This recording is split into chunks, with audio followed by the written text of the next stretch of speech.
এই 2% জমিতে অথবা 3% জমিতে আমাদের 20,000 টাকা লাভ।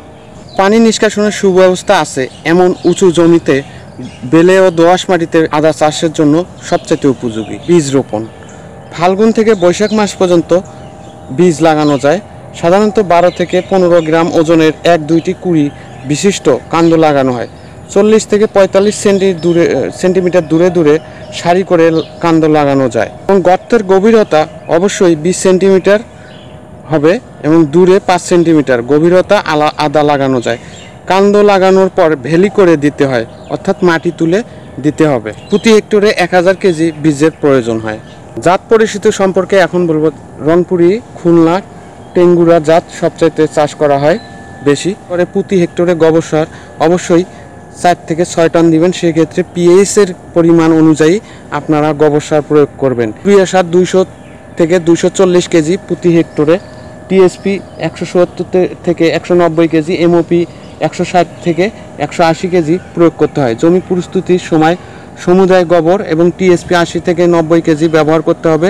এমওপি প্রয়োগ করতে হয় কাণ্ড লাগানোর 50 থেকে 50 দিন পর, 90 থেকে 20 দিন পর আবার যথাক্রমে দ্বিতীয় এবং তৃতীয় কিস্তি উপরের ভাগে সার প্রয়োগ করতে হবে। অবশ্যই ইউরিয়া সার 50 থেকে 60 কেজি হেক্টর প্রতি ব্যবহার করবেন। 40 থেকে 50 কেজি এমওপি সার প্রয়োগ করবেন।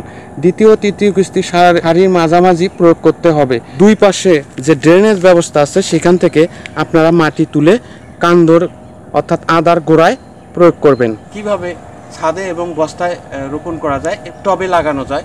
আদা যখন আপনারা বাজার থেকে কিনে আনবেন তখন অবশ্যই 1 কেজি 2 কেজি পরিমাণ মতো আদা এনে 3টি ভাগে আপনারা আদা রোপণ করতে পারেন। প্রথমত বস্তায় পেঁচিয়ে মাটির নিচে 10 থেকে 15 দিন বা 1 মাস রাখার পরে জ্বালায় নিয়ে তারপরে জমিতে রোপণ করতে পারেন, অথবা টবে বা বস্তায় রোপণ করতে পারেন।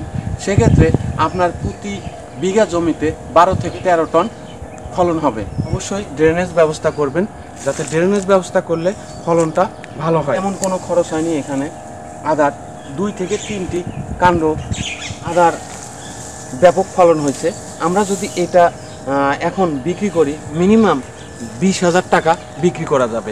আমাদের এখানে খরচ হয়েছে মাত্র 3 থেকে 5,000 টাকা। তাহলে যদি 20 থেকে 25,000 টাকা বিক্রি হয় তাহলে আমাদের এই 2% জমিতে অথবা 3% জমিতে আমাদের 20,000 টাকা লাভ। খোদা হাফেজ।